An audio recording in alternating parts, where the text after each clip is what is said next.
दादू में public health जा 90 मां 60 आरओ प्लांट ख़राब पियल आहिनि। एंटी करप्शन कोर्ट में 7 कामूरनि ख़िलाफ़ पटिशन दाख़िल कराई वई आहे।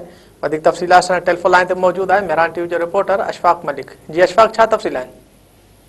जी बिल्कुल, मैं तव्हांखे ॿुधाईंदो हलां त दादू ज़िले जे 4 तालुक़नि में जेको आहे 90 आरओ प्लांट्स आहिनि पब्लिक हेल्थ जा, जंहिंमां 60 आरओ प्लांट्स जेके आहिनि उहे ख़राब पियल आहिनि, जंहिंजे करे दादू जा शहरी आहिनि उहे जेके मिठे पाणी पीअण लाइ तरसी रहिया आहिनि। इन अमल जे ख़िलाफ़ जेको आहे दादू जो हिकु शहरी आहे उन दादू हैदराबाद एंटी करप्शन जी कोर्ट में पिटिशन दाख़िल कंदे 7 कामोरनि खे उन में धुर बणायो आहे, जंहिंमें चीफ इंजीनियर आहे शमसदीन शेख, इंजीनियर आहे लालदीन दीवान ऐं सब असिस्टेंट इंजीनियर आहे अवेस अहमद दावच, मुनीर पंवर, अज़ीज़ चांडियो ऐं ग़ुलाम हुसैन पंवर खे उन में धुर बणायो वियो आहे ऐं उन मौक़ूफ़ अख़्तियार कयो आहे त ऑपरेशन एंड मेंटेनेंस जी माहवार जेका सालियानी बजट 10 करोड़ खां वधीक आहे। उन जे बावजूद बि दादू ज़िले जा जेकी 90 खां जेके आरओ प्लांट आहिनि उन मां 60 आरओ प्लांट्स जेकी आहिनि उहे ख़राब पियल आहिनि। जेका समूरी रक़म ऑपरेशन एंड मेंटेनेंस जी मरमत में जे लाइ अचे थी, उहा समूरी रक़म जेको आहे ऑफिस जे मुलाज़िमनि जे नाले ते कढी वञे थी कोटेशन जे ज़रिए, उन जा टेंडर बि नथा कराए वञनि। उन इहो बि मौक़ूफ़ अख़्तियार कयो आहे त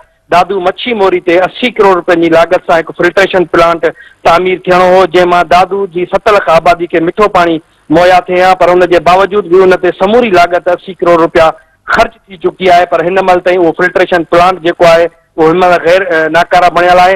हिन जो इहो बि चवणु आहे त कुझु ॾींहं पहिरियां चीफ इंजीनियर हिकु इंजीनियर खां ऑपरेशन मेंटेनेंस जी मुद में रक़म घुरी रहियो आहे। अहिड़ी वॉइस बि वायरल थी आहे।